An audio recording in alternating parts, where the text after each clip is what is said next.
Chapter 17, A New Home.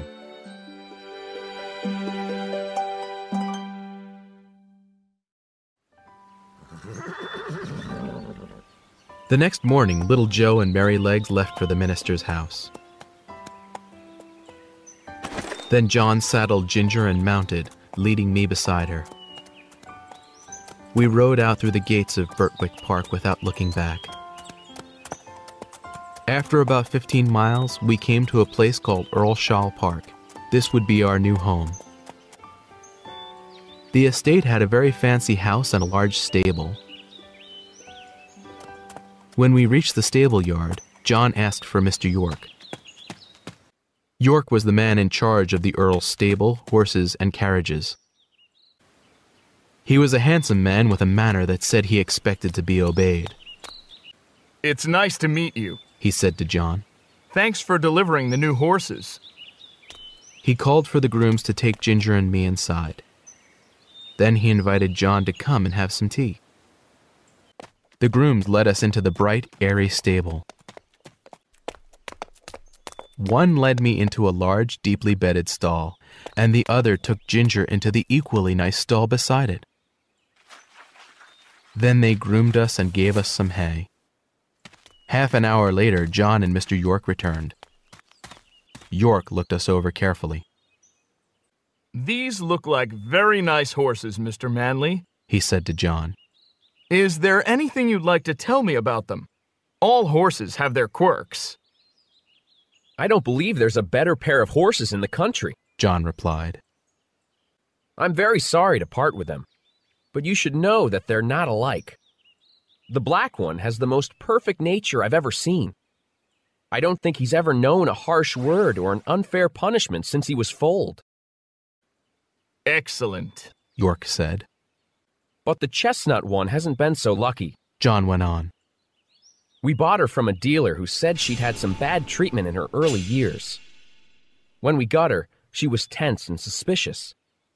But after some good handling at our place, she relaxed, and for the past 3 years she's been very good." "I see," York said. "If she's well treated, there isn't a better, more willing animal," John said. "but she's still high-strung. She's more bothered by flies than most horses, and likely to be annoyed by the harness, too. If she were unfairly treated, she'd probably react strongly." "Many spirited horses are like that," York said with a nod. "Thank you for the information, Mr. Manley. I'll remember what you've told me." "Oh, I almost forgot to mention one more thing," John said. "We've never used the check rein to hold up the head of either of these horses.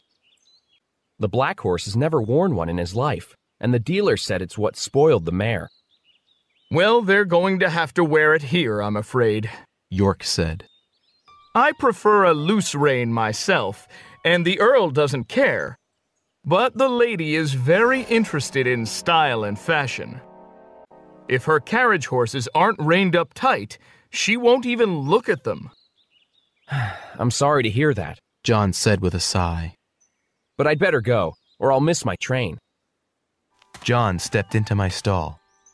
"Goodbye, you two," he said, giving Ginger and me each a pat. "I hope you'll be happy here." His voice sounded sad. All I could do to say goodbye was hold my face close to him. Soon he was gone, and to this day I've never seen him since. The next day, the Earl came to look at us. He seemed pleased by what he saw. "These horses are just as nice as Squire said," he commented. "It's too bad they're not a match in color, but they'll be fine for driving around the countryside." York agreed. Then he told the Earl what John had said about us. The Earl glanced at Ginger. "Keep an eye on the mare, and start with the check rein loose. If you tighten it up a little at a time, I'm sure they'll both get used to it soon. I'll mention it to my wife." That afternoon, the grooms harnessed us to a fine carriage. For the first time, I had the check rein attached to my bridle. It was strange not to be able to lower my head if I wished. But my head wasn't held any higher than normal, so I didn't mind too much. Ginger didn't complain either. As the clock struck 3, we were led around to the front of the house. With a rustling of silk, a proud-looking lady walked down the steps to meet us. She looked at Ginger and me and frowned, but she said nothing, at least not on that first day.